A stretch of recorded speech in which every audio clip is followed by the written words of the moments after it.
আসসালামু আলাইকুম। আশা করি সবাই ভালো আছেন। আলহামদুলিল্লাহ, আপনাদের দোয়ায় আমিও ভালো আছি। তো আপনারা চলে আসবেন ফতেজঙ্গপুর বাজারে আলম ভাইয়ের দোকানে। আসলে মুরগির খিচুড়ি খাইতে পারবেন। মুরগির খিচুড়ি, গরুর খিচুড়ি নাই। আবার মনে করেন না খিচুড়ি নাই, ডেকে যেটা বাইরে আনছিলাম এটা অল্প আছে, ঘরে আছে, রান্না আছে, দিতে পারবো।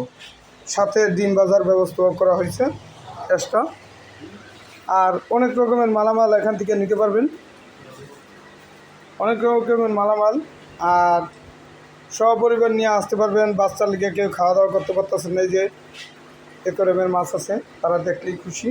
আর মাছ কিনলেও কিনতে পারবেন, এখান থেকে বিক্রি হয়। তা আশা করি আলম ভাইয়ের পেজটা সবাই ফলো দিবেন, লাইক দিবেন, শেয়ার করে দিবেন। আর এই জায়গায় যে দাম দেওয়া আছে, এই দামের বাইরে একটুও যাবে না। এতে আকাশ ছোঁয়া দাম হইলেও বাড়বে না, আর মাটিতে নেমে গেলেও কমবে না। আপনি একটা নেন আর 3000 প্যাকেট নেন, কোনো দিন দাম কমবেও না, বাড়বেও না। ধন্যবাদ সবাইকে।